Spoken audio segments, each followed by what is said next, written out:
যে সামনে রমজান মাস, আমরা অনেকেই চিন্তা করব যে ঘরের দরজা বন্ধ করে খাইলে কেউ দেখবে না, কিন্তু আল্লাহ তাআলা দেখেন। আর রোজা এমন একটা ইবাদত, সমস্ত কিছুর পুরস্কার আল্লাহ তাআলা ফেরেশতাদের মাধ্যমে দিবেন। কিন্তু as-sawmu li ওয়া আনা আজজি বিহি, রোজা এমন একটা ইবাদত, এর প্রতিদান আল্লাহ তাআলা নিজে দিবেন। আর জোরে বলেন সুবহানাল্লাহ। এই জন্য পৃথিবীতে কেউ যদি না দেখে, সেটা আল্লাহ তাআলা দেখেন।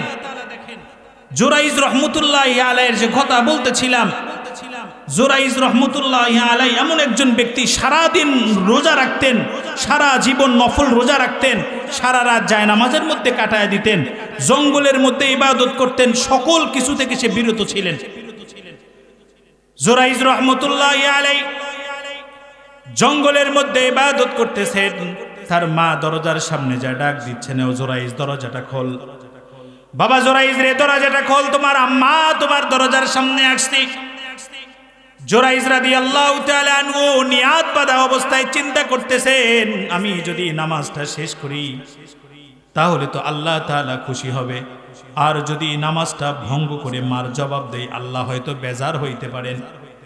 সে নামাজের মধ্যে মনোনিবেশ করতেছেন, তার মা বারবার ডাক দিচ্ছেন, ও জুরাইজ রে দরজাটা খোল। কিন্তু জুরাইজ রহমতুল্লাহি আলাইহি নামাজের মুসল্লার মধ্যে আছেন। তার মা চিন্তা করলেন, আমার সন্তান এমন ইবাদত করে, হয়তো আমি মার আর চেহারাটা দেখতে চাই না। মা একটু বদদোয়া করলেন। এই বদদোয়াটা হচ্ছে, ওরে জুরাইজ, তুই আমার মার চেহারাটা দেখতে মন চায় না। জুরাইজ, তুই একটা বেশ্যা নারীর চেহারা দেখবি, বেশ্যা নারীর কলঙ্কের দাগ যেন আল্লাহ তোর জীবনে দেয়। এই বদদোয়া করে মা চলে গেছেন। জুরাইজ রহমতুল্লাহি আলাইহি যে জায়গার মধ্যে ইবাদত করতেন, পাশে ছিলেন একজন রাখাল। রাখালের কাছে একজন মহিলা যাতায়াত করতেন। মহিলার গর্ভের মধ্যে বাচ্চা, দুনিয়ার জমিনের মধ্যে বাচ্চা ভূমিষ্ঠ হয়েছেন। লোকজন মহিলারে ডাক দিয়ে বলে, ওরে মহিলা, তোমার তো এখনো বিবাহ হয় নাই, বাচ্চা তুমি কোথা থেকে পাইলা? মহিলা ডাক দিয়ে বলে, এই বাচ্চার কারণ যে ব্যক্তি দরবেশ নামে আপনাদের সামনে পরিচিত, ওই জুরাইজের বাচ্চা। বাদশার কাছে বিচার নিয়ে গেছেন মহিলাকে। বাদশা ডাক দিয়ে বলে, ও মহিলা, তোমার গর্ভে যে বাচ্চা দুনিয়ার জমিনের মধ্যে আসছে, বাচ্চার বাবাকে তুমি একটু আমাদেরকে বলো। মহিলা ডাক দিয়ে বলে, যে বাচ্চার বাবা হচ্ছে জঙ্গলের মধ্যে ইবাদত করে জুরাইজ। তখন বাদশা লোক পাঠাইছেন, যাও যাও জুরাইজের ঘর চুরমার করে দিয়ে দাও। জুরাইজের ইবাদতখানা চূর্ণ বিচূর্ণ করে দিয়ে জুরাইজকে হেনস্থা করে বাদশার কাছে নিয়ে গেলেন। বাদশা ডাক দিয়ে বলে, ওরে জুরাইজ, এতদিন তো তোমাকে আমরা খুব দরবেশ মনে করতাম, আল্লাহর ওলি মনে করতাম, বুজুর্গ মনে করতাম। তুমি নাকি সারাদিন রোজা রাখো, সারা রাত আল্লাহর নফল ইবাদতের মধ্যে কাটায় দাও, কিন্তু তুমি দেখি আবার জেনাও করো। জেনার কারণে এই মহিলার গর্ভে যে বাচ্চা, এই বাচ্চা তো তোমার বাচ্চা, এই অধিকার তোমাকে কে দিয়েছে? জুরাইজ রহমতুল্লাহি আলাইহি চোখের পানি ছেড়ে দিয়ে কান্না করে আর বলেন, বাদশা, আমি এই মহিলাকে তো চিনি না, আমি তার সঙ্গে মেলামেশা করা থাকলো দূরের কথা। জুরাইজ রহমতুল্লাহি আলাইহি দৌড় দিয়ে আম্মার কাছে চলে গেছেন। যাওয়ার পরে ডাক দেন, ওরে মা, আপনি আমাকে কি বদদোয়া দিয়েছেন একটু আপনি বলেন। জুরাইজের আম্মা ডাক দিয়ে বলে, ওরে বাবা, আমি তোমার কাছে যাওয়ার পরে যখন 2, 4, 10টা ডাক দিলাম, তুমি যখন দরজা খোলো নাই, আমি ভাবলাম তুমি মনে হয় আমি মার চেহারা দেখতে চাও না, এই কারণে আমি আল্লাহর কাছে বদদোয়া করেছিলাম যে বেশ্যা নারীর চেহারা না দেখানো পর্যন্ত তোমার যেন মওত না হয়, বেশ্যা নারীর কলঙ্কের দাগ যেন তোমার জীবনে লাগে। জুরাইজ রহমতুল্লাহি আলাইহি আর বুঝতে বাকি নাই। জুরাইজ রহমতুল্লাহি আলাইহি আবার দৌড় দিয়ে গেলেন বাদশার দরবারে। যাওয়ার পরে ওই ছোট্ট বাচ্চাটাকে যা আঙ্গুল ইশারা করে বলতেছেন, ও দুধের বাচ্চা, তুমি জবান দিয়ে বলো তো দেখি তোমার বাবাকে। আল্লাহ রব্বুল আলামিন জুরাইজের জবানের এই কারণে ওই বাচ্চার জবান থেকে বের করে দেন। বাচ্চা ডাক দিয়ে বলে, ও বাদশা, আমার বাবা জুরাইজ নয়, আমার বাবা হচ্ছে অমুক রাখাল। অমুক রাখালের সঙ্গে আমার মা অশ্লীল কাজ করার কারণে আমি তার জন্ম থেকে দুনিয়াতে আসছি, এই কারণে জুরাইজ রহমতুল্লাহি আলাইহি সে নির্দোষ। একটা দুধের বাচ্চার জবান থেকে সাক্ষীর আওয়াজ বের করে দিয়েছেন। তিনি কে? আওয়াজ দিয়ে বলেন, তিনি কে?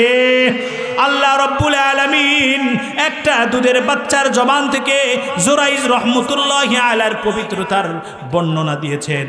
এই জন্য মা বাবা যদি কোনো সন্তানের উপরে যদি বদদোয়া দেয়, আল্লাহ তাআলা বলেন আসমানের যতগুলো পর্দা আছে সমস্ত পর্দাগুলোকে খুলে দেন, সঙ্গে সঙ্গে মা বাবার বদদোয়াকেও আল্লাহ কবুল করেন। মা বাবা যদি কোনো সন্তানের জন্য হাত তুলে দোয়া করে, সঙ্গে সঙ্গে আল্লাহ তাআলা ওই দোয়াকেও কবুল করেন। ভাই রে ভাই, যার মা দুনিয়ার জমিনের মধ্যে নাই, সে যদি হাজারো চেষ্টা করে আমার মাকে আমি খাওয়াবো, মাকে আর খাওয়ানো সম্ভব হবে না। মাকে তো চকলেটের মতো পেঁচে কবরে রেখে আসছে। আমাখন যদি চিন্তা করে আমার বাবাকে আমি একটা লুঙ্গি কিনে দেবো, কিন্তু সে তো আর সম্ভব না, কারণ বাবা তো কবরে চলে গেছে। মা সন্তানকে কেমন মহব্বত করে। গত 3 দিন আগে আমার মাহফিল ছিল দিনাজপুরে, রাত বাজে প্রায় 2টা। বাসার গেটের সামনে আসছি, ড্রাইভার হরেন দেয়, সামনে দিকে একটা কুকুরের বাচ্চা একটা কুকুর নিয়ে শুয়ে আছে। এত হরেন দেওয়ার পরেও কুকুরটা সরে না। আমি ড্রাইভারকে বললাম, ভাই একটু নামে গিয়ে দেখো ঘটনাটা কি। ড্রাইভার গিয়ে দেখে যে ওই কুকুর ছানাটাকে বুকের মধ্যে নিয়ে একটা কুকুর শুয়ে আছে। তাকায় দেখলাম কুকুরের বাচ্চাটা মৃত অবস্থায় আছে। মা চিন্তা করছেন, আমার সন্তানকে যদি আমি কোনো জায়গায় ফেলায় দেই, না জানি আবার সন্তানটাকে অন্য কোনো হিংস্র প্রাণী খেয়ে যায়। এই জন্য আমার বাসার গেটের সামনে এসে নিয়ে আসে। আমি ড্রাইভারকে বললাম, ভাই এই কুকুর ছানার বাচ্চাটাকে তুমি দূরে কোথাও ফেলায় দাও। যখন ফেলায় দেওয়ার জন্য যখন নিয়ে যায়, কুকুরটার চোখ দিয়ে দেখি টক টক করে পানি পড়ে। তখন বললাম, না রে ভাই, এই কুকুর ছানার বাচ্চাটাকে তুমি ফেলায় দাও না, সুন্দর করে দাফন কার্য করো। যদি কুকুর ছানার বাচ্চাটাকে ফেলায় দাও, তার মার চোখ থেকে পানি পড়ে। একটা কুকুরের বাচ্চার কারণে একটা কুকুরের দিলের মধ্যে আল্লাহ কত মহব্বত দিয়েছেন। নিজের বাচ্চা মৃত্যুবরণ করেছে, কিন্তু বাচ্চাটাকে বুকের মধ্যে নিয়ে আছে। ভাইরা আমার, আপনি যখন ছোট ছিলেন আপনার আম্মাও আপনাকে ওই পরিমাণ মহব্বত করেছে। এই ঠান্ডার রাতের মধ্যে আপনি যখন প্রস্রাব করে দিয়েছেন, আপনার মা এক পাশ থেকে আরেক পাশে নিয়েছে, আবার আরেক পাশে প্রস্রাব করে দিয়েছেন। আপনার মা আপনাকে বুকের মধ্যে নিয়েছে। মা জননী সারাটা রাত কান্না, মা সারাটা রাত ঠান্ডা পেয়েছে, কিন্তু আপনাকে কষ্ট দেয় নাই।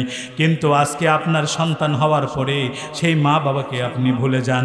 লুকায় লুকায় সন্তানকে আপনি খাবার খাওয়ান, আপনার বৃদ্ধ মা বাবার কোনোদিন আপনি খোঁজ খবর নেন না। আপনার মা এই দৃশ্যগুলো দেখে আর চোখের পানি ছেড়ে দিয়ে কান্না করে আর বলে, রব্বুল আলামিন, এটা কি আমার ওই সন্তান?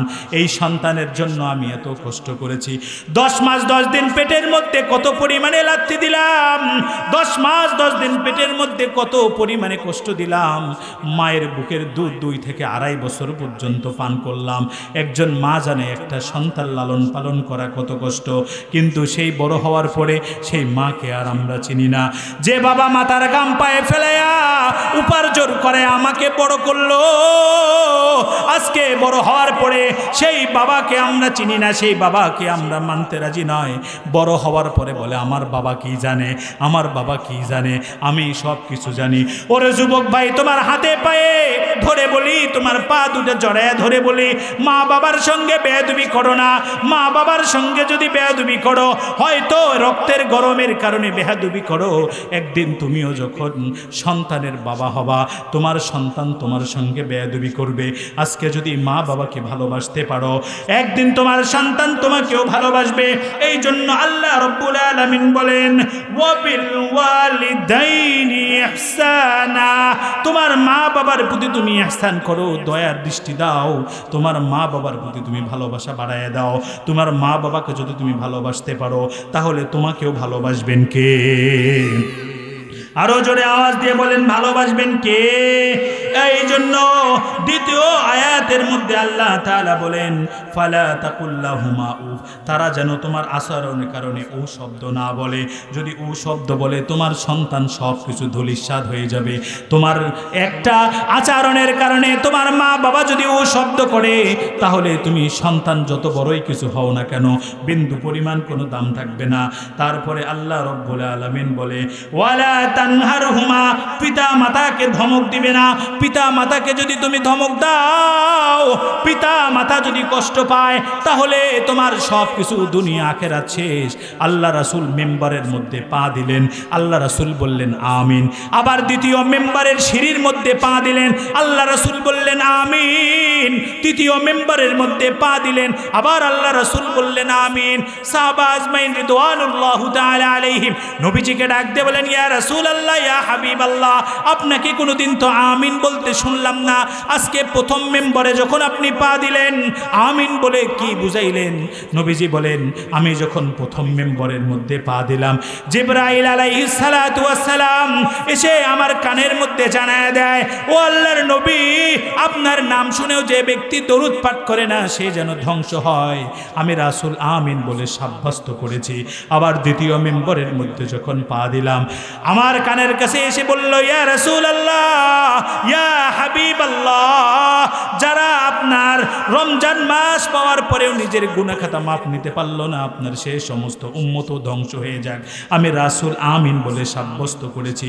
আবার তৃতীয় মেম্বারের মধ্যে যখন পা দিলাম, তখন আবার আমার কানের কাছে এসে জিবরাইল বলে, ইয়া রাসূলুল্লাহ, ইয়া হাবিবাল্লাহ, দুনিয়াতে মা বাবা জীবিত থাকার পরেও যারা মা বাবার ভালোবাসা অর্জন করে জান্নাত কামাই করতে পারল না, আপনার সেই সমস্ত উম্মত ধ্বংস হয়ে যাক।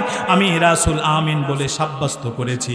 ও ভাইয়েরা আমার, যুবক ভাইয়েরা আমার, আজকে বড় হওয়ার পরে মা বাবাকে ভুলে যায়, আজকে সন্তানদেরকে নিয়ে আনন্দ উল্লাস করি। আজকে আপনার সন্তানকে যেমন আপনি মোহাব্বত করেন, আপনার বাবাও আপনাকে সেই পরিমাণ মোহাব্বত করে বড় করেছেন। আজকে আপনার আদরের সন্তানকে আপনি নিজে না খায়া যেমন খাওয়ান, আপনার বাবাও কিন্তু আপনাকে ওই রকম খাওয়ায় বড় করেছে। আজকে যদি মা বাবাকে ভুলে যাই, তাহলে আপনার সন্তানেও আপনাকে ভুলে যাবে। এই জন্য আল্লাহ তাআলা বলেন, ওয়ালা তানহারহুমা, পিতা মাতাকে ধমক দিবে না। চতুর্থ নম্বরে বলেন ওয়াকুল্লাহু। এই কোরআনের মাহফিলে আল্লাহ তাআলা সকলকে আসতে দেন না। আল্লাহ তাআলা যাকে কবুল করেন তাকে আসার তৌফিক দান করেন। এখনো যদি বলা হয়তো যে এই মাহফিলে সকলকে একটা 500 টাকার নোট দেওয়া হবে, 1000 টাকার একটা নোট দেওয়া হবে, মনে হইতো এই জায়গায় লোক দিয়ে জায়গা দেওয়া যাইতো না। কথা বলেন ঠিক কিনা?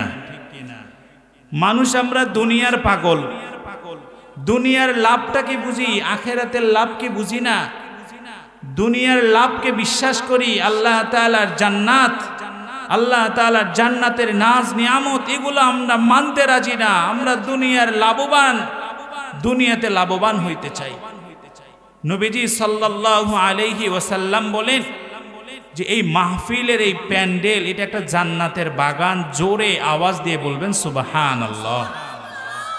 এই জান্নাতের বাগানে সকলকে আসবার বসবার আল্লাহ তাআলা তৌফিক দেন না। আল্লাহ তাআলা যাকে ভালোবাসেন তাকেই নিয়ে আসেন, আল্লাহ তাআলা যাকে ভালোবাসেন তাকেই বসবার তৌফিক দান করেন। আমাকে আপনাকে আল্লাহ তাআলা ভালোবেসেছেন বিধায় আসবার বসবার তৌফিক আল্লাহ দান করছেন। এই জন্য আমরা খুশি নে বেজার। আরো জোরে বলেন খুশি নে বেজার। আমাদের মালিক কে? জবান খুলে বলেন আমাদের মালিক কে? আমাদের সৃষ্টিকর্তা কে? কেউ যেটা পারে না, পারেন কে? সব কিছুর মালিক একমাত্র কে? প্রিয় সম্মানিত ভাইয়েরা আমার, কষ্ট পাইলেন? জবান আমাদেরকে দিয়েছেন কে? সে জবান দিয়ে আল্লাহর নাম উচ্চারণ করতে পারবো ইনশাআল্লাহ। আকাশ বাতাস মুখরিত করে সকলকে সাক্ষী রেখে আল্লাহ তাআলার নামের স্লোগান এমন ভাবে দেব, কাফের মুশরিক বেদিনদের অন্তরের মধ্যে যেন কম্পন সৃষ্টি হয়। তারা যেন আল্লাহর কোরআন নিয়ে, আল্লাহর রাসূলকে নিয়ে, আল্লাহ তাআলার দিন নিয়ে সামনে যেন কটূক্তি করতে না পারে। মুসলমান সিংহের জাতি, মুসলমানের আওয়াজে কাফের মুশরিক বেদিনদের ঘুম হারাম হয়ে যাবে। মুসলমানদের আওয়াজ যত নিচু হবে, কাফের মুশরিক বেদিনরা মুসলমানদের উপরে কর্তৃত্ব খাটাবে।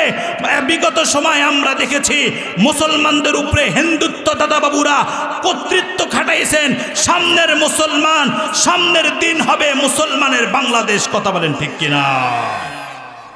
প্রিয় সম্মানিত ভাইয়েরা আমার, এই জন্য মুসলমানদের আওয়াজ সিংহের মতো হবে, বাঘের মতো আওয়াজ হবে। একটা ঘটনা আপনাদেরকে শোনাই। একবার এক ব্যক্তি জঙ্গলে গেছেন, ছাগল নিয়ে জঙ্গলে গেছেন, ঘাস খাওয়ায় রাখাল। জঙ্গলে ঘাস খাওয়াইতে খাওয়াইতে দেখেন একটা ছোট্ট একটা বাঘের বাচ্চা জঙ্গলের এক কিনারায় বসে কান্না করতেছে। খুব ভালো করে বুঝেন। এ রাখাল চিন্তা করলেন, হায় সর্বনাশ, বাঘের বাচ্চা, বাঘ থুয়ে পালায় গেছে, বাঘের বাচ্চাটাকে কি করা যায়। সুন্দর করে কোলের মধ্যে উঠে বাড়িতে নিয়ে আসতেন। বাড়িতে নিয়ে আসার পরে তো আরো চিন্তায় পড়ে গেলেন, আমি তো লালন পালন করি ছাগল, বাঘ তো কোনোদিন লালন পালন করি নাই, বাঘকে এখন কি খাওয়াই। এক পর্যায়ে চিন্তা করলেন, ছোট্ট বাঘের বাচ্চা, এ তো আর জানে না কোনটা ছাগলের ওলান আর কোনটা বাঘের ওলান।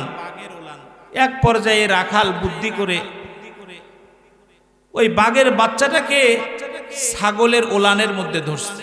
ক্ষুধার্তর কারণে বাঘের বাচ্চাটা দুধ খাওয়া শুরু করছে।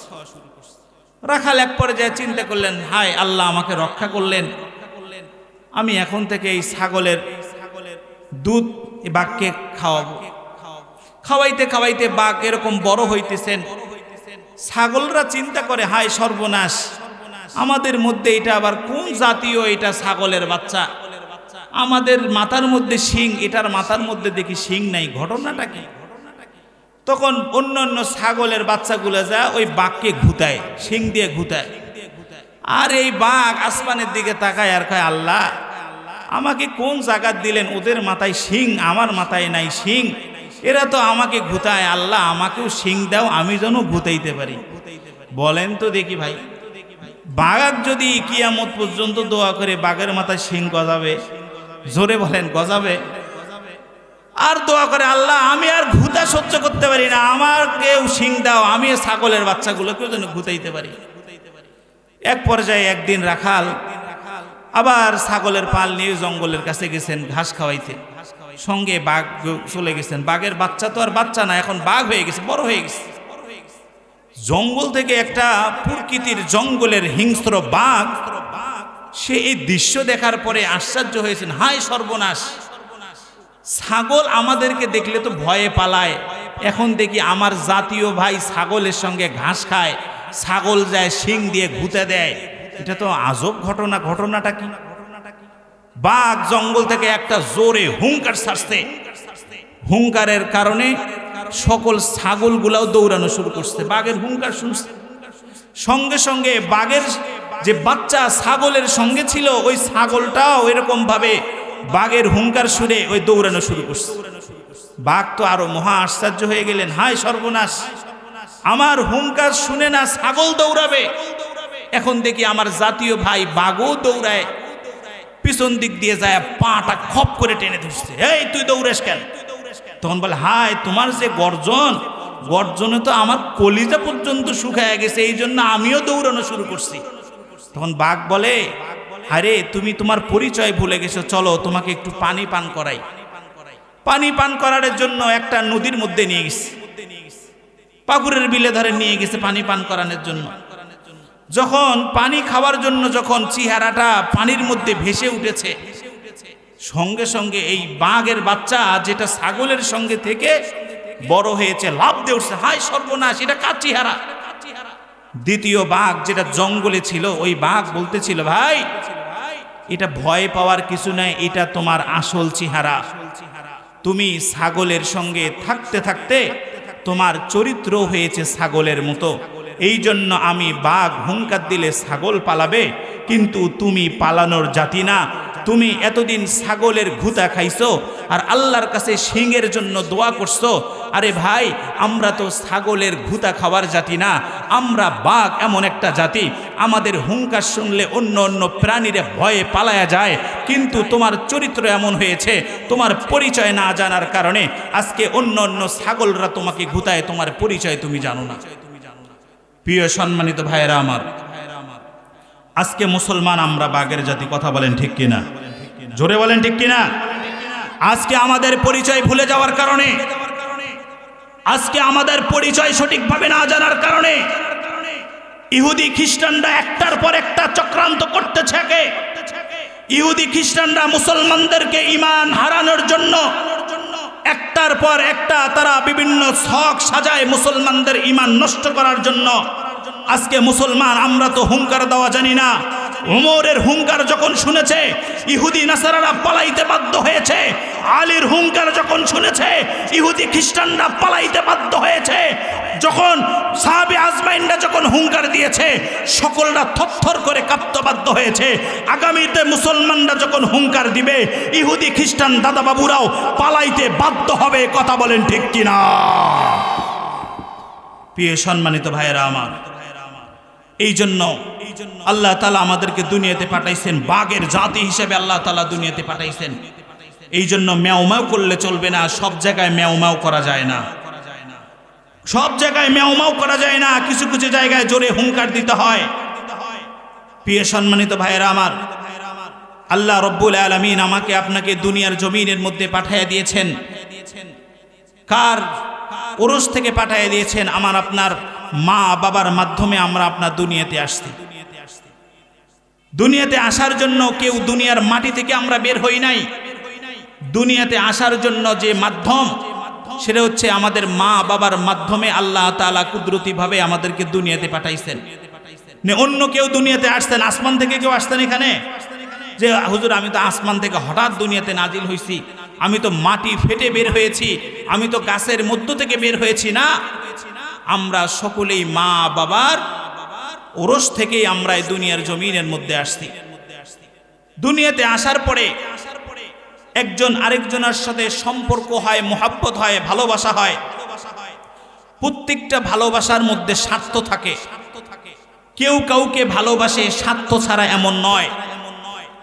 ভাই ভাইকে ভালোবাসে কোনো না কোনো স্বার্থে ভালোবাসে, ভাই বোনকে ভালোবাসে কোনো না কোনো স্বার্থে ভালোবাসে, স্বামী স্ত্রীর ভালোবাসার মধ্যে কোনো না কোনো স্বার্থ থাকে।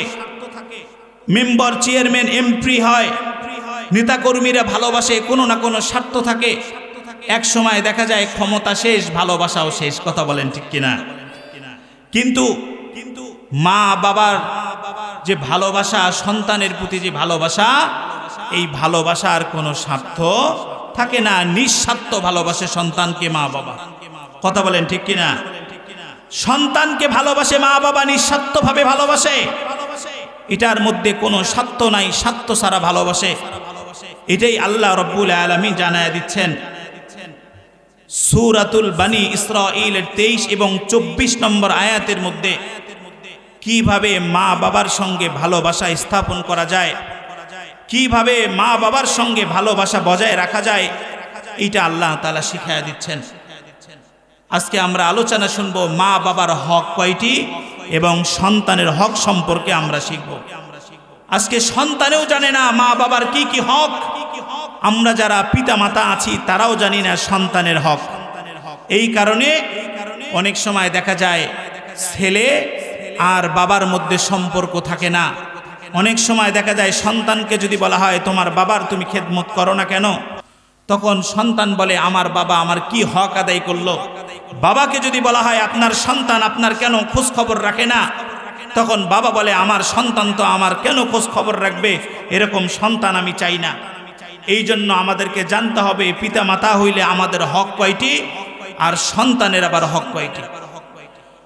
আল্লাহ রব্বুল আলামিন সূরাতু বানী ইসরাঈলের 23 এবং 24 নম্বর আয়াতের মধ্যে আল্লাহ তাআলা বলেন ওয়াকাদা রাব্বুকা আল্লা তা'বুদু ইল্লা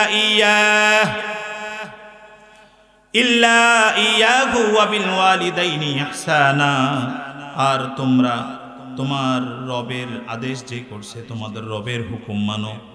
আল্লাহ রব্বুল আলামিন বলেন তোমাদের রবের হুকুম মানো। ওয়া বিল ওয়ালিদাইনি ইহসানা, পিতা মাতার সাথে ইহসান করো। ইহসান আরবি শব্দ, ইহসান শব্দের অর্থ হচ্ছে অনুগ্রহ করা, পিতা মাতাকে অনুগ্রহ করা। আজকে সন্তান পিতা মাতাকে চিনি না, পিতা মাতাকে বুঝি না। পিতা মাতার মায়া মহাব্বত দিলের মধ্যে থাকে না, দিলের মধ্যে না থাকার কারণে পিতা মাতার মহাব্বত নাই। কিন্তু পিতা মাতাকে এমন মহাব্বত করতে হবে নিজের সন্তানের জন্য আমি যা কিছু কিনি না কেন আমার পিতা মাতার জন্য তাই কিনতে হবে। আমার নিজের জন্য যা কিছু পছন্দ করি না কেন পিতামাতার জন্য তাই পছন্দ করতে হবে। ওয়াবিল ওয়ালিদাইনি ইহসানা, পিতামাতার প্রতি সৎ আচরণ করা, এই শিক্ষা দিয়েছেন কে? জোরে আওয়াজ দিয়ে বলেন, এই শিক্ষা দিয়েছেন কে? আল্লাহ তাআলা বলেন পিতামাতার সঙ্গে সৎ আচরণ করো, পিতামাতার সঙ্গে এমন আচরণ করো। একজন যা বললেন, ইয়া রাসূলুল্লাহ, আমার মাতা তো একজন ইহুদি। রাসূল বলেন, সল্লি উম্মুকি, তোমার জননীকে তুমি আদর আপ্যায়ন করো।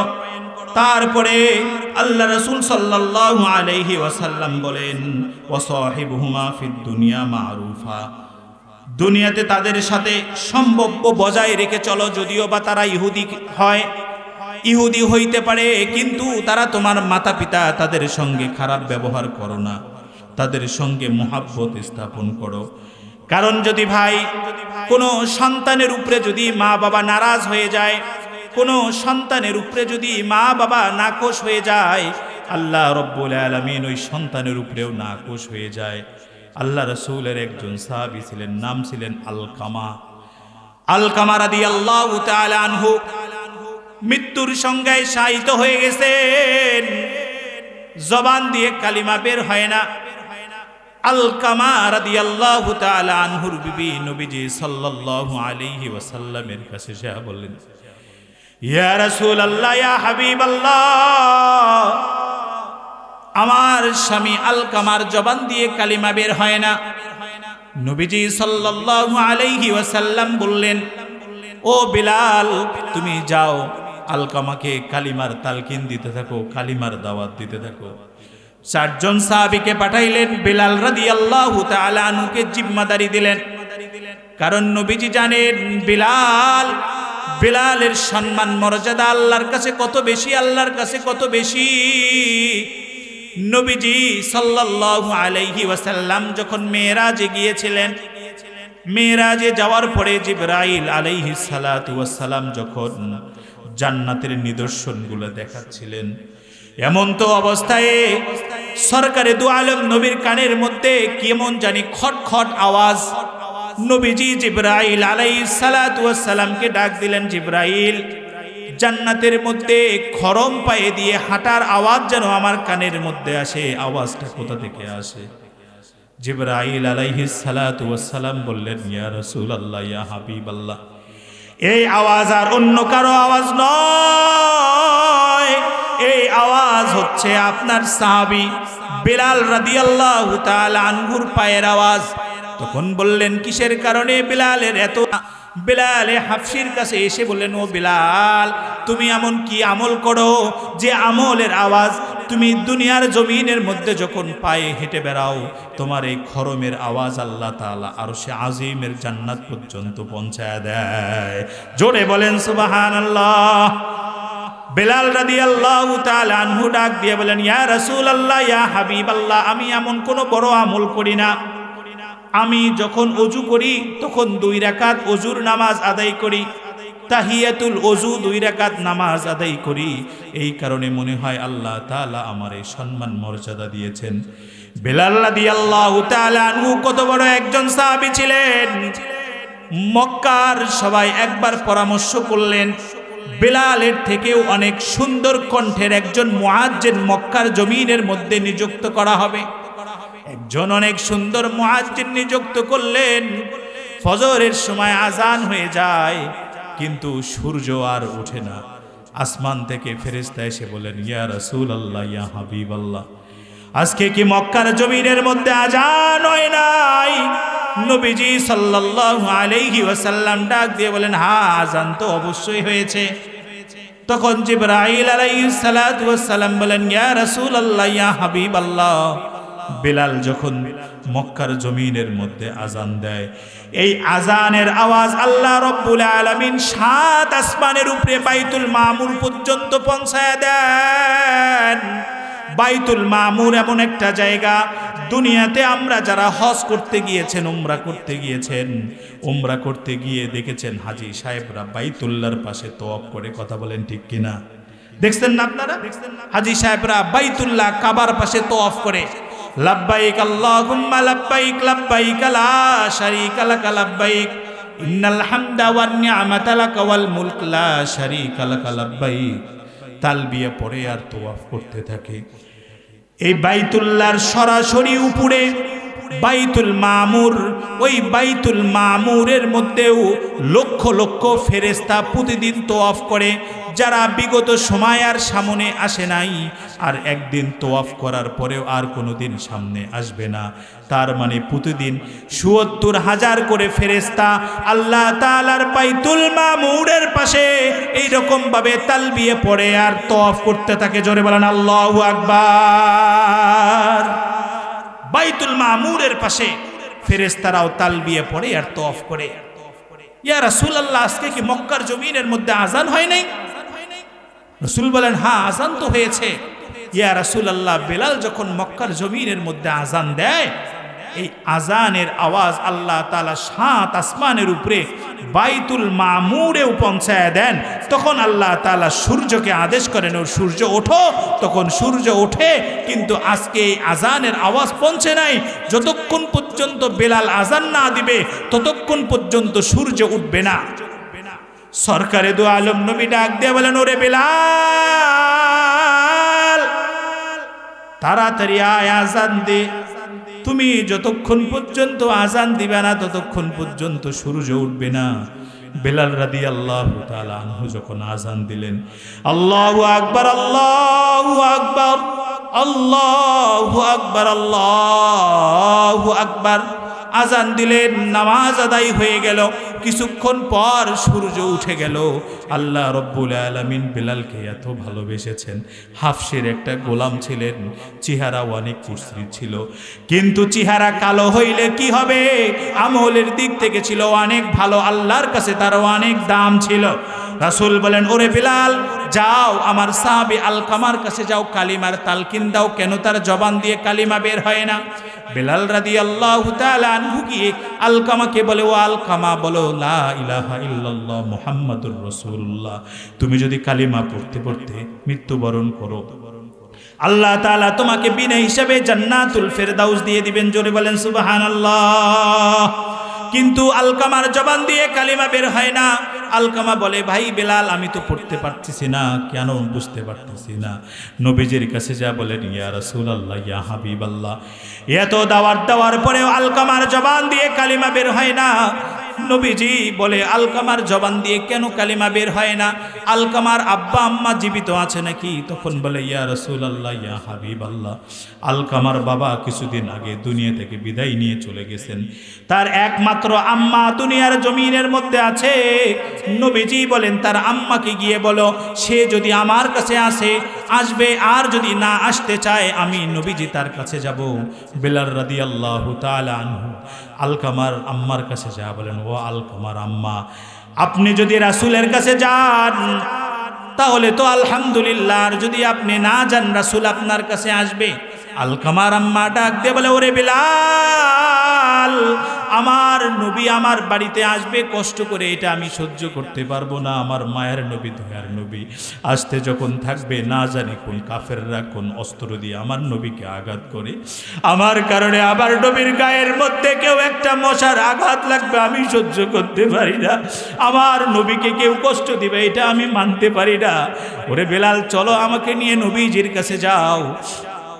আলকামার আম্মাকে নিয়ে যখন নবীজির কাছে আসতেন, আসার পরে সরকারি দু আলম নবী ডাক দিয়ে বলেন, ও আলকামার আম্মা, আপনার সন্তান আপনাকে এমন কোনো কষ্ট দিয়েছে কিনা, যে কষ্ট আপনি বুকের মধ্যে ধারণ করেছেন, আপনার সন্তানের জবান দিয়ে কালিমা বের হচ্ছে না। আলকামার আম্মা বলে, হুজুর, একদিন আমার এই সন্তান আলকামা তার বিবির কথা শুনে আমাকে ঘর থেকে ধাক্কা দিয়ে বের করে দিয়েছিল। আমার কোনো দোষ ছিল না, কিন্তু সে যাচাই বাছাই না করে তার বিবির কথায় আমাকে ঘর থেকে ধাক্কা মেরেছে। হে রাসূলুল্লাহ, ইয়া হাবিবাল্লাহ, আমি এটা সহ্য করতে পারি না, এটা আমি মানতে পারি না। এই কারণে আমি আমার সন্তানকে ক্ষমা করতে পারবো না। নবীজি বলেন, আপনি যতক্ষণ পর্যন্ত ক্ষমা না করবেন, আপনার আলকামার জবান দিয়ে কালিমা বের হবে না। আলকামার আম্মা বলে, না না হুজুর, আমি ক্ষমা করতে পারবো না। নবীজি জানেন একজন মার দিলের মধ্যে সন্তানের কত ভালোবাসা, ভালোবাসা, কত মায়া একজন সন্তানের জন্য একজন মার কলিজার মধ্যে থাকে। যে মা 10 মাস 10 দিন পেটের মধ্যে ধারণ করে কত কষ্ট করে দুনিয়ার জমিনের মধ্যে ভূমিষ্ঠ করে রে বাবা, আজকে বড় হওয়ার পরে মাকে বুঝি না, মাকে চিনি না। মার ভালোবাসা কত গভীর, মার ভালোবাসা কত গভীর। আজকে মাকে খুশি করতে বহুত বড় কিছু লাগে না। আজকে আপনি অমুক দরবারে যান, তমুক দরবারে ছাগল নিয়ে যান পীর সাহেবকে খুশি করার জন্য। নবীজি বলেন তোমার মাতা পিতা তোমার সবচেয়ে বড় পীর। বলেন ঠিক কিনা? তোমার মাতা পিতা সবচেয়ে বড় পীর। ইয়া রাসূলুল্লাহ, ইয়া হাবিবাল্লাহ, আমাকে 3টা আমলের কথা বলেন। সবচেয়ে বড় আমলের কথা বললেন রাসূলুল্লাহ সাল্লাল্লাহু আলাইহি ওয়াসাল্লাম। বললেন সালাতি ওয়া উক্তিহা, যখন নামাজের সময় হবে সঠিকভাবে নামাজ আদায় করবা। ইয়া রাসূলুল্লাহ, আল্লাহর কাছে দ্বিতীয় আর কোন আমলটা সবচেয়ে পছন্দনীয়? তখন বললেন তোমার মা বাবার খেদমত করা। তৃতীয় নম্বর বললেন ইয়া রাসূলুল্লাহ, আর কোন আমল আল্লাহর কাছে পছন্দনীয়? সরকারে দু আলম নবী ডাক দিয়ে বলেন আল্লাহর কাছে তৃতীয় নম্বর আমল পছন্দ হচ্ছে আল্লাহর জন্য জীবন দেওয়া, জিহাদ করা। 2টা কত বড় গুরুত্ব ইবাদত। 1 নম্বর হচ্ছে আল্লাহর জন্য জীবন দেওয়া, আর দ্বিতীয় নম্বর হচ্ছে সঠিক মতো নামাজ আদায় করা। তৃতীয় নম্বর মাঝামাঝিতে আল্লাহর রাসূল বলেছেন তোমার মা বাবার খেদমত করা। আলকামা রাদিয়াল্লাহু তাআলা আনহুর আম্মা ডাক দিয়ে বলে ইয়া রাসূলুল্লাহ, আমার সন্তানকে আমি ক্ষমা করতে পারবো না। আমার একমাত্র সন্তান আমাকে অনেক কষ্ট দিয়ে ফেলেছে। ইয়া রাসূলুল্লাহ, আমি আমার সন্তানকে মাফ করতে পারবো না। নবীজি ডাক দিয়ে বলেন ওরে বেলাল, তুমি সকল লাকড়িগুলোকে একত্রিত করো, আমি আমার আলকামাকে আগুনে পুড়ায় আমার আলকামাকে দুনিয়া থেকে বিদায় করে দেব। যখন লাকড়িগুলোকে একত্রিত করে দেয়, আগুনের ব্যবস্থা করতেছে, আলকামার আম্মা দাঁড়ায় দেখি। যখন এক পর্যায়ে চিন্তা করলেন আমার চোখের সামনে আমার সন্তানকে আগুনের মধ্যে পুড়াইয়া দিবে, ডাক দিয়ে বলেন ইয়া রাসূলুল্লাহ, ইয়া হাবিবাল্লাহ, আমার সন্তানকে আপনি আগুনের মধ্যে জ্বালায়ে দিয়েন না। আমি আমার সন্তানকে মন থেকে মাফ করে দিলাম। মা মাফ করার সঙ্গে সঙ্গে আলকামার জবান থেকে বের হচ্ছে লা ইলাহা ইল্লাল্লাহু মুহাম্মাদুর রাসূলুল্লাহ সাল্লাল্লাহু আলাইহি ওয়াসাল্লাম। সঙ্গে সঙ্গে আলকামার জবান দিয়ে কালিমা বের হচ্ছে। মা যতক্ষণ পর্যন্ত সন্তানের উপরে নাখোশ ছিল, আলকামা রাদিয়াল্লাহু তাআলা আনহুর জবান থেকে কালিমা বের হয় নাই। রাসূলের অনেক মুহাব্বতের একজন সাহাবী ছিলেন, আমলের দিক দিয়ে সবার আগে ছিলেন, কিন্তু মা বাবার অবাধ্য হওয়ার কারণে তার জবান থেকে কালিমা বের হয় নাই। এই জন্য আল্লাহ রাসূল সাল্লাল্লাহু আলাইহি ওয়াসাল্লাম বলেন তোমার মা বাবা যদি কাফের মুশরিক যদি হয়, তারপরেও তোমার মা বাবার কথা তোমাকে শুনতে হবে। কিন্তু তোমার মা বাবা যদি আল্লাহর হুকুমের বাইরে কোনো আদেশ করে, তখন সেটা মানা যাবে না। নবীজি বলেন লা তাআতা লিমাখলুকিন ফি মাসিয়াতিল খালিক, সৃষ্টিকর্তার নাফরমানির কাজে কোনো সৃষ্টিজীবের অনুগত্য করা যাবে না। এই জন্য মা বাবা যতক্ষণ পর্যন্ত আল্লাহ তাআলার হুকুমের বাহিরে কিছু যদি বলে ওইটা মানা যাবে না, কিন্তু হুকুমের মধ্যে যদি কিছু বলে মা বাবার সঠিকভাবে ইহসান করতে হবে। এই ইহসান শিক্ষা দিয়েছেন কে? আল্লাহর নাম জোরে বলেন কে? এই জন্য আল্লাহ তাআলা বলেন ওয়াবিল ওয়ালিদাইনি ইহসানা, পিতা মাতার সাথে সৎ ব্যবহার করো, পিতা মাতার সাথে সৎ ব্যবহার করো। দ্বিতীয় নম্বর আল্লাহ তাআলা বলেন ফালা তাকুল্লাহুমা উফ, তোমার মা বাবা তোমার আচরণের কারণে যেন উ শব্দ না বলে। তুমি তোমার মা বাবার কোনো কথার মধ্যে উফ করো না। আজকে সমাজের মধ্যে দেখা যায় বাবা যদি সন্তানকে বলে এই কাজটা করো, এটা করো, এটা করো, সন্তান বলে আমি এটা করতে পারবো না। এমন সন্তান আছে না নাই? বাবা মা বলতেছেন বাবা এই কাজটা করো, এটা করো, ওটা করো, আমি এটা করতে পারবো না, সেটা করতে পারবো না। মা বাবার অবাধ্য হয়ে এসে মা বাবাকে ধমক দিয়ে কথা বলে, এমন সন্তান নাই? মা বাবাকে ধমক দেয়, শুধু ধমক দেয় না, মা বাবাকে কটূক্ত ভাষায় গালিগালাজ করে, এমন সন্তানও সমাজের মধ্যে আছে। নাই? বলেন নাই? এমন সন্তান আছে মা বাবাকে গালিগালাজ করে। শুধু গালিগালাজ না, মা বাবার গায়ে হাত উঠেছে। সমাজে খুঁজলে এরকম বদকার সন্তানও পাওয়া যাবে না? আছে এরকম অসংখ্য সন্তান আছে মা বাবার গায়ে মারধর পর্যন্ত করেছে।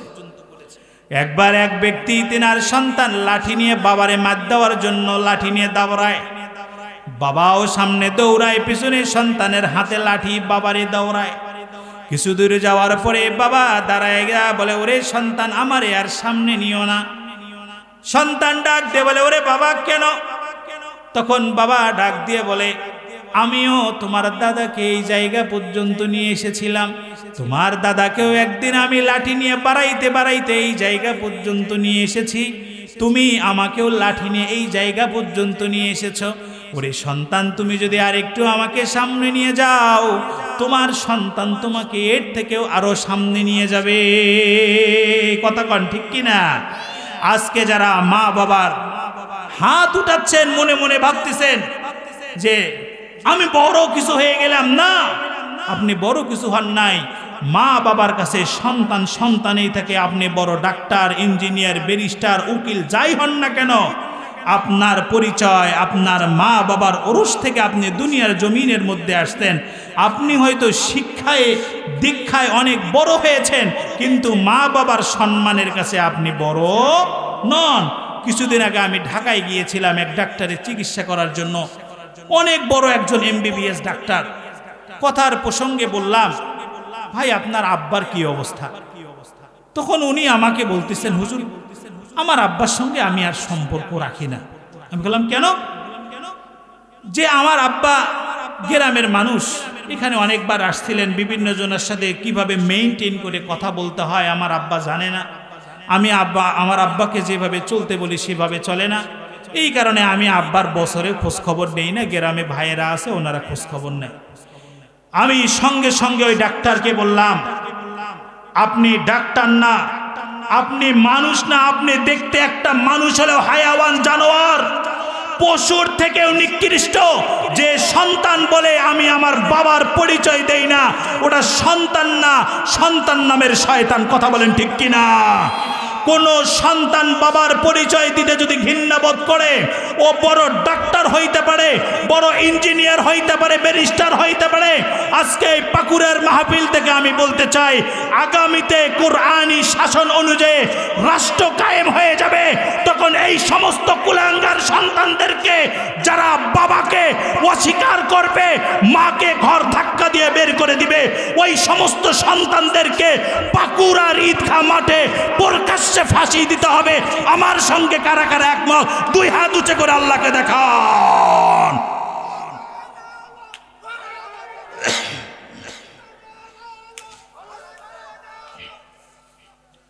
ভাইয়েরা আমার, যে সন্তান বাবার পরিচয় দিতে গিয়ে লজ্জা বোধ করে, ওটা কোনোদিন সন্তান হইতে পারে না। কারণ সন্তানের জন্য যদি মা বাবা বদদোয়া করে, সেটাও কবুল করেন কে? জোরে বলেন, সেটাও কবুল করেন কে? জোরাইজ রহমতুল্লাহি আলাই এমন একজন ব্যক্তি ছিলেন। জোরাইজ রহমতুল্লাহি আলাই সারাদিন রোজা রাখা। আমরা তো রমজানের 1 মাস রোজা রাখতেই আমাদের কষ্ট। কত হোটেলের সামনে যে কত পর্দা দেখা যাবে, কথা বলেন ঠিক কিনা? দেখা যায় মহিলারাও যে পরিমাণে পর্দা করে না, রমজান আসলে হোটেলগুলো তার থেকে বেশি বড় পর্দা করে। হ্যাঁ, শহর বন্দরে যাবেন, পর্দা লাগাইছে। ভাই কিসের পর্দা? হুজুর আপনি কি জানেন না, আজকে তো রমজানের চাঁদ উঠছে। এই কারণে চাঁদ উঠছে সাথে হোটেলের পর্দার সম্পর্ক কি? হুজুর সবার সামনে খাইতে তো একটু লজ্জা লাগে, এই জন্য একটু গোপনে খাই। আচ্ছা বলেন তো দেখি, পর্দার আড়ালে খাইলে আল্লাহ দেখে না? বলেন তো আল্লাহ দেখে কি না? ঘরের ভেতরে খাইলে আল্লাহ দেখে না? এক পীর সাহেবের কাছে 3 জন গেছে, পীর সাহেব আমাকে একটু মুরিদ বানান। পীর সাহেব চিন্তা করলেন, প্রথম দিনে যদি মুরিদ বানাই, না জানি আবার কোন ঝামেলা করে। অমুক পীরের মুরিদ, সে দেখা যায় বিড়িও খায়, গাঞ্জাও খায়, নামাজও পড়ে না, এমন মুরিদ আছে না নাই? অমুক বাবার মুরিদ, ভাই নামাজ পড়েন না, আমার বাবা বলছে নামাজ রোজা লাগে না, এমন মুরিদ আছে না নাই? তখন পীর সাহেব চিন্তা করলেন, 3 জনকে একটা পরীক্ষা নেই। 3 জনের হাতের মধ্যে 3টা মুরগির বাচ্চা দিচ্ছেন। এই 3টা মুরগির বাচ্চা এমন জায়গায় যা জবাই করবা, যে জায়গায় পৃথিবীর কেউ দেখবে না। প্রথম ব্যক্তি মুরগির বাচ্চা নিয়ে যায় আর চিন্তা করে, আমি যদি ঘরের দরজা বন্ধ করে জবাই করি, কেউ তো দেখবে না, সহজ, এটা পরীক্ষা নেওয়ার কি আছে। বাড়িতে যাওয়ার পরে সুন্দর করে দরজাটা লাগায়া একেবারে আল্লাহু আকবার করে জবাই করছে। দ্বিতীয় ব্যক্তি চিন্তা করতেছেন, ঘরের দরজা বন্ধ করে যদি জবাই করি ফুটে দিয়ে কেউ তো দেখতে পায়, পানির মধ্যে ডুব দিয়ে জবাই করছে, ওঠে তো আর দেখার কোনো বুদ্ধি নেই। আর তৃতীয় আরেকজন ব্যক্তি সে একটা খালি মুরগি নিয়ে, জীবিত মুরগি নিয়ে পীর সাহেবের কাছে গেছে, আবার তিনজন। বাকি দুইজনকে, হায় রে বোকা রে বোকা, তুই এমন কোনো জায়গা পাইলি না এটা জবাই করার মতো, পীর সাহেব তোরে আজকে বকা দিবে। পীর সাহেব প্রথম জনকে বলতেছে, ভাই আপনি কোথায় জবাই করছেন মুরগি? হুজুর আমি ঘরের দরজা বন্ধ করে করছি, কেউ দেখেনি। দ্বিতীয় জনকে বলে, আপনি কই জবাই করছেন? আমি পানির মধ্যে ডুব দিয়ে এমন ভাবে জবাই করছি, কেউ দেখার কোনো সুযোগ নাই, এমন ভাবে জবাই করছি। আর তৃতীয় জনকে বলে, আপনি জবাই করেন নাই কেন? তখন বলে, পীর সাহেব আপনি তো বলেছেন কেউ যেন না দেখে, আমারও মাথার মধ্যে এই বুদ্ধিটা ছিল ঘরের দরজা বন্ধ করে জবাই করার, কিন্তু আমি চিন্তা করলাম ঘরের দরজা বন্ধ করে জবাই করলে পৃথিবীর কেউ না দেখলে দেখবেন কে? জোরে আল্লাহর নাম বলেন, কে? আমারও মাথার মধ্যে বুদ্ধি ছিল পানির নিচে ডুব দিয়েও মুরগি জবাই করা যায়, কিন্তু চিন্তা করলাম পানির নিচেও তো কেউ না দেখলে দেখেন কে? আরো জোরে বলেন, কে? আমার এই বুদ্ধিটা ছিল যে যখন পানির নিচে যখন জবাই করব আল্লাহ তো দেখবে, আপনি তো বলছেন কেউ যেন না দেখে, এই কারণে আমি জীবিত মুরগি নিয়ে আসছি। পীর সাহেব হাতটা ধরে বলেন যে আর কোনো খোঁজা লাগবে না, আমি আসল ব্যক্তিকে পেয়েছি। যে ব্যক্তি এইটা চিন্তা করবে যে আমার সব কিছু আল্লাহ তাআলা দেখেন, ওই ব্যক্তি রমজানের ফরজ বিধান রোজা পর্দার আড়ালে খাবে না, সে চিন্তা করবে পর্দার আড়ালে খাইলেও দেখেন কে? জোরে বলেন, কে? হামিদুল মজিদ। ভাইরা আমার, আমি যে কথা বলতেছিলাম যে সামনে রমজান মাস, আমরা অনেকেই চিন্তা করব যে ঘরের দরজা বন্ধ করে খাইলে কেউ দেখবে না, কিন্তু আল্লাহ তাআলা দেখেন। আর রোজা এমন একটা ইবাদত, সমস্ত কিছুর পুরস্কার আল্লাহ তাআলা ফেরেশতাদের মাধ্যমে দিবেন, কিন্তু as-sawmu li wa ana ajzi bihi, রোজা এমন একটা ইবাদত, এর প্রতিদান আল্লাহ তাআলা নিজে দিবেন। আর জোরে বলেন সুবহানাল্লাহ। এই জন্য পৃথিবীতে কেউ যদি না দেখে, সেটা আল্লাহ তাআলা দেখেন। জুরাইজ রহমতুল্লাহি আলাইহির যে কথা বলতেছিলাম, জুরাইজ রহমতুল্লাহি আলাইহি এমন একজন ব্যক্তি, সারাদিন রোজা রাখতেন, সারা জীবন নফল রোজা রাখতেন, সারা রাত জায়নামাজের মধ্যে কাটায় দিতেন, জঙ্গলের মধ্যে ইবাদত করতেন, সকল কিছু থেকে সে বিরত ছিলেন। জুরাইজ রহমতুল্লাহি আলাইহি জঙ্গলের মধ্যে ইবাদত করতেছেন, তার মা দরজার সামনে যা ডাক দিচ্ছেন, ও জুরাইজ দরজাটা খোল, বাবা জুরাইজ রে দরজাটা খোল, তোমার আম্মা তোমার দরজার সামনে আসছে। জুরাইজ রাদিয়াল্লাহু তাআলা আনহু নিয়াত বাঁধা অবস্থায় চিন্তা করতেছেন, আমি যদি নামাজটা শেষ করি তাহলে তো আল্লাহ তাআলা খুশি হবে, আর যদি নামাজটা ভঙ্গ করে মার জবাব দেই আল্লাহ হয়তো বেজার হইতে পারেন।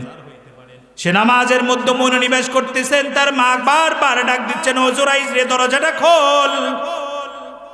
কিন্তু জুরাইজ রহমতুল্লাহি আলাইহি নামাজের মুসল্লার মধ্যে আছেন। তার মা চিন্তা করলেন, আমার সন্তান এমন ইবাদত করে, হয়তো আমি মার আর চেহারাটা দেখতে চাই না। মা একটু বদদোয়া করলেন, এই বদদোয়াটা হচ্ছে, ওরে জুরাইজ তুই আমার মার চেহারাটা দেখতে মন চায় না, জুরাইজ তুই একটা বেশ্যা নারীর চেহারা দেখবি, বেশ্যা নারীর কলঙ্কের দাগ যেন আল্লাহ তোর জীবনে দেয়। এই বদদোয়া করে মা চলে গেছেন। জুরাইজ রহমতুল্লাহি আলাইহি যে জায়গার মধ্যে ইবাদত করতেন, পাশে ছিলেন একজন রাখাল। রাখালের কাছে একজন মহিলা যাতায়াত করতেন। মহিলার গর্ভের মধ্যে বাচ্চা, দুনিয়ার জমিনের মধ্যে বাচ্চা ভূমিষ্ঠ হয়েছেন।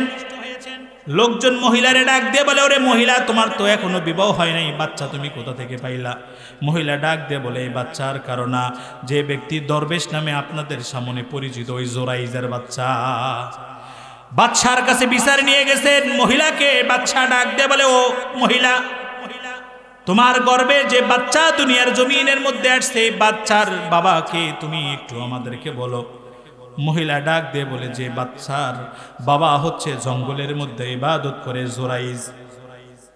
তখন বাদশা লোক পাঠাইছেন, যাও যাও জুরাইজের ঘর চুরমার করে দিয়ে দাও। জুরাইজের ইবাদতখানা চূর্ণ বিচূর্ণ করে দিয়ে জুরাইজকে হেনস্থা করে বাদশার কাছে নিয়ে গেলেন। বাদশাহ ডাক দিয়ে বলে, ওরে জোরাইজ, এতদিন তো তোমাকে আমরা খুব দরবেশ মনে করতাম, আল্লাহর ওলি মনে করতাম, বুজুর্গ মনে করতাম। তুমি নাকি সারাদিন রোজা রাখো, সারা রাত আল্লাহর নফল ইবাদতের মধ্যে কাটায় দাও, কিন্তু তুমি দেখি আবার জেনাও করো। জেনার কারণে এই মহিলার গর্ভে যে বাচ্চা, এই বাচ্চা তো তোমার বাচ্চা, এই অধিকার তোমাকে কে দিয়েছে?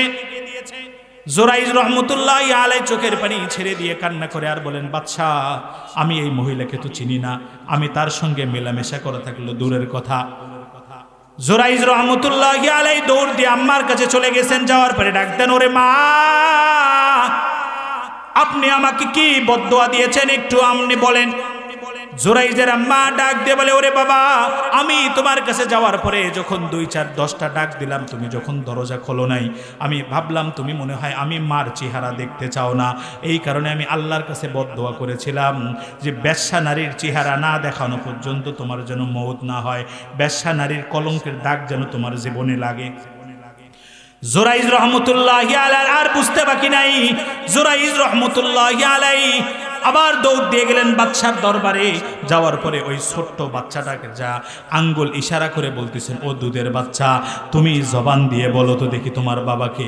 আল্লাহ রব্বুল আলামিন জোরাইজের জবানের এই কারণে ওই বাচ্চার জবান থেকে বের করে দেন।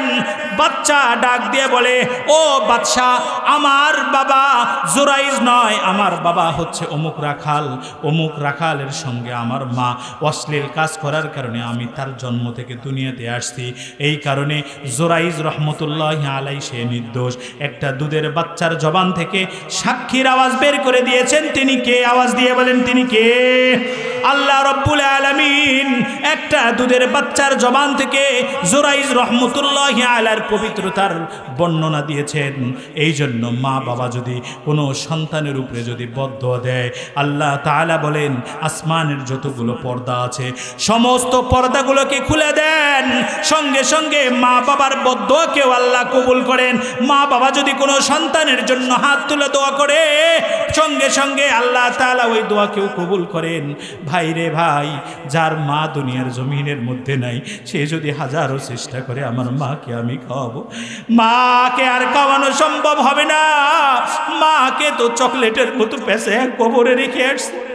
আমাখন যদি চিন্তা করে আমার বাবাকে আমি একটা লুঙ্গি কিনে দেবো, কিন্তু সে তো আর সম্ভব না, কারণ বাবা তো কবরে চলে গেছে। মা সন্তানকে কেমন মহব্বত করে।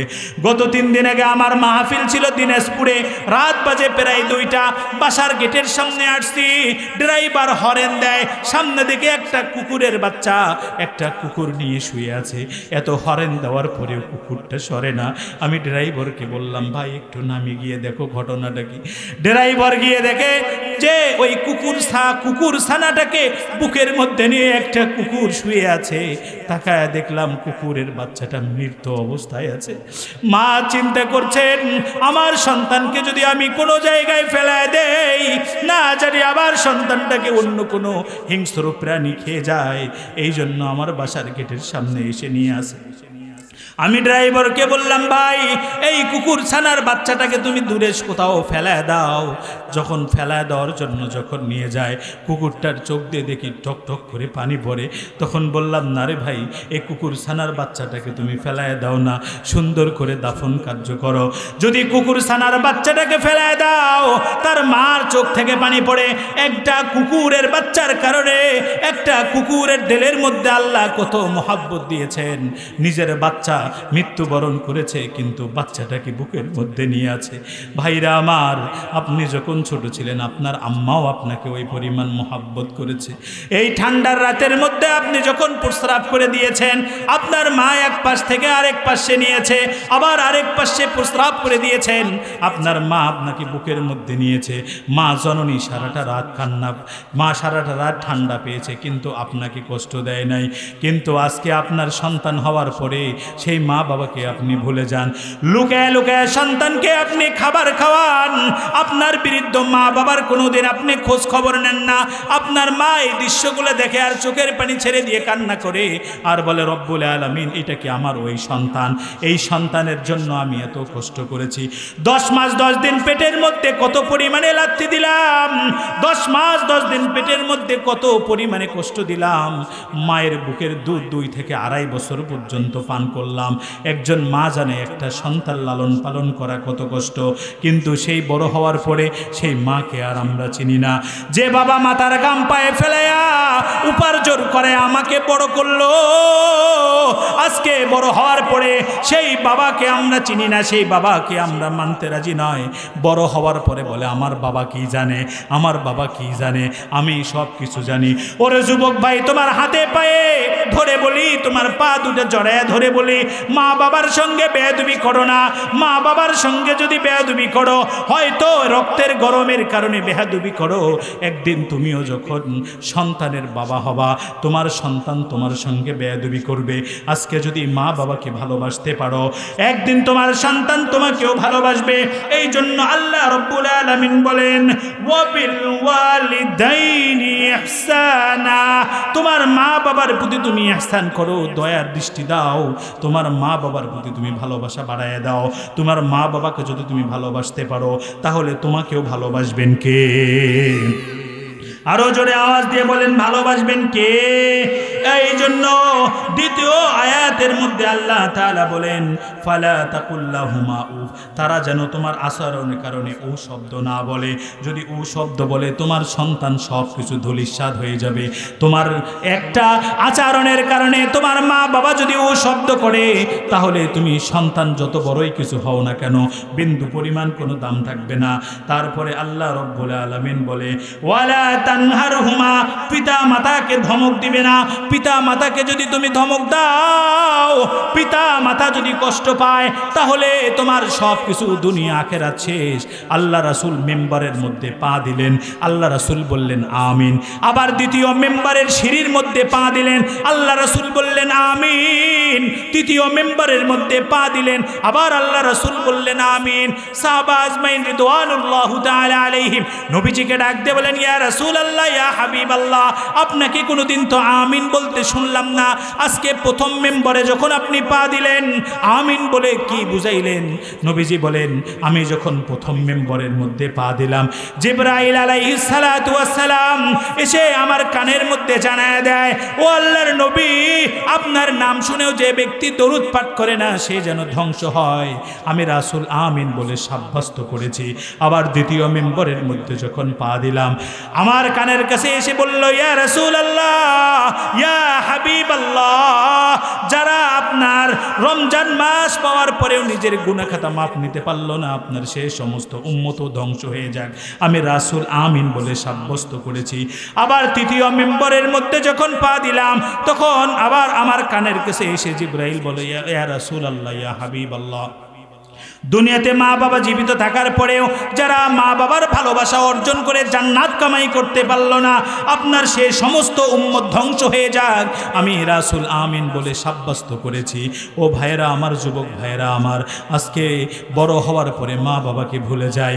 আজকে সন্তানদেরকে নিয়ে আনন্দ উল্লাস করি। আজকে আপনার সন্তানকে যেমন আপনি মোহাব্বত করেন, আপনার বাবাও আপনাকে সেই পরিমাণ মোহাব্বত করে বড় করেছেন। আজকে আপনার আদরের সন্তানকে আপনি নিজে না খায়া যেমন খাওয়ান, আপনার বাবাও কিন্তু আপনাকে ওই রকম খাওয়ায় বড় করেছে। আজকে যদি মা বাবাকে ভুলে যাই, তাহলে আপনার সন্তানেও আপনাকে ভুলে যাবে। এই জন্য আল্লাহ তাআলা বলেন, ওয়ালা তানহারহুমা, পিতা মাতাকে ধমক দিবে না। চতুর্থ নম্বরে বলেন, ওয়াকুল্লাহুমা কওলান কারীমা, তাদের সাথে নম্রভাবে কথা বলবে, এমনভাবে কথা বলবে, কথা বলার মধ্যেও যেন তারা কষ্ট না পায়। যদি তারা কষ্ট পায়, মা বাবাকে যখন কষ্ট দেয়, আল্লাহ তাআলার আরশে আজিম পর্যন্ত থরথর করে কাঁপতে থাকে। পঞ্চম নম্বরে আল্লাহ তাআলা বলেন, ওয়াখফিদ লাহুমা জানাহাল যুল্লি মিনার রাহমা ওয়া কুর রাব্বিরহামহুমা কামা রাব্বায়ানি সগীরা।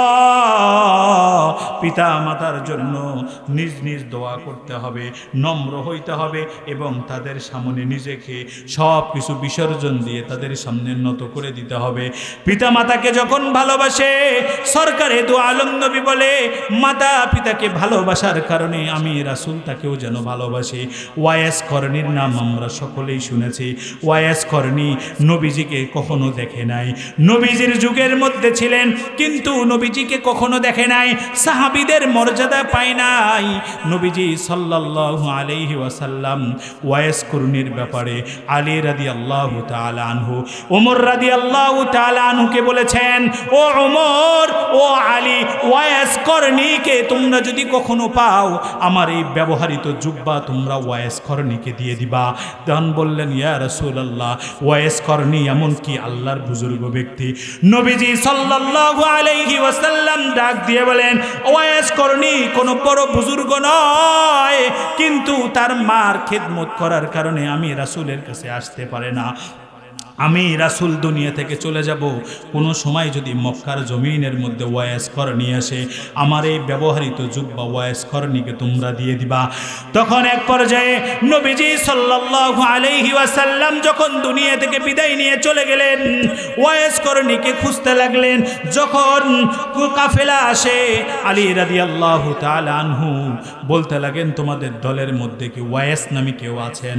এক পর্যায়ে ওয়াইস করণীর সন্ধান পেয়েছে নবীজি সাল্লাল্লাহু আলাইহি ওয়াসাল্লামের ব্যবহৃত জুব্বা ওয়াইস করণীর কাছে দিয়েছেন আর বলেন, ওয়াইস করণী, এই তো নবীজি তোমার জন্য জুব্বা পাঠিয়ে দিয়েছেন, এই জুব্বা তোমাকে এই জন্য দিয়ে আসা হয়েছে, তুমি মার খেদমত এমন ভাবে করেছো নবীজি সাল্লাল্লাহু আলাইহি ওয়াসাল্লাম তোমার প্রতি সন্তুষ্ট হয়েছে, এই কারণে এই জুব্বা তোমাকে নবীজি হাদিয়া দিয়েছেন।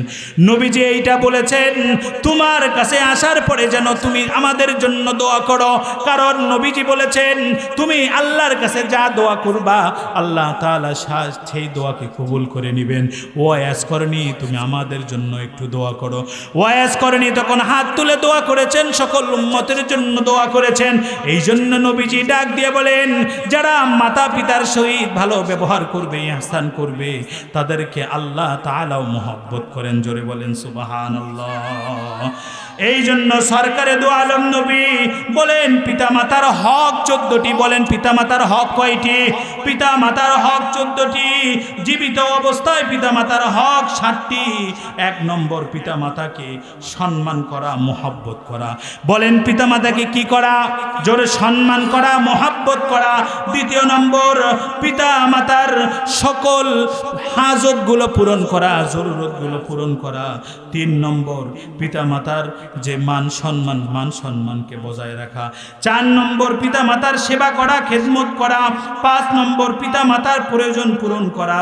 6 নম্বর, পিতামাতার শান্তির ব্যবস্থা করা, সুখ শান্তির ফিকির করা। 7 নম্বর, দূরে থাকলে মাঝে মাঝে পিতামাতার সঙ্গে সাক্ষাৎ করা। পিতামাতা দুনিয়া থেকে বিদায় নিয়ে গেলেও 7টি দায়িত্ব সন্তানের উপরে থাকে। 1 নম্বর, পিতামাতার জন্য মাগফিরাতের দোয়া করা। কোন সন্তান যখন পিতামাতার জন্য দোয়া করে, কবর থেকে ওই মাতা পিতাও সন্তানের জন্য দোয়া করে। বলেন সুবহানাল্লাহ। 2 নম্বর নফল ইবাদত করা পিতামাতার জন্য। 3 নম্বর, পিতামাতার আত্মীয় স্বজনদেরকে মহব্বত করা। 4 নম্বর, পিতামাতার আপনজনদের হাজন পূরণ করা। 5 নম্বর, আল্লাহর নিকট তার বান্দার সমস্ত ঋণ থাকলে সে ঋণগুলো পরিশোধ করার চেষ্টা করা। 7 নম্বর, পিতামাতার মাঝে মাঝে কবরকে জিয়ারত করা। কোনো সন্তান যদি এই 14টা কাজ করতে পারে, আল্লাহর কাঠগড়ায় সেই সন্তান মুক্ত পাবে। আর যদি এই 14টা কাজ না করে, আল্লাহর কাঠগড়ায় কিন্তু ওই সন্তান দাঁড় হয়ে যাবে। এই 14টা কাজ করতে রাজি আছি তো ইনশাআল্লাহ? জোরে বলেন ইনশাআল্লাহ। পিতামাতাকে মহব্বত করবেন তো ইনশাআল্লাহ? যাদের পিতামাতা নাই, এখন কি করণীয়? তারা পিতামাতার জন্য দান সদাকা করবেন, এর সওয়াব আল্লাহ তাআলা কবরে পৌঁছাবে। সন্তানের যে সমস্ত অধিকারগুলো ছিল, আল্লাহ যদি কখনো নিয়ে আসে, ইনশাআল্লাহ সন্তানের যে সমস্ত হক, এই হকগুলো নিয়ে আলোচনা করব আপনাদের সামনে।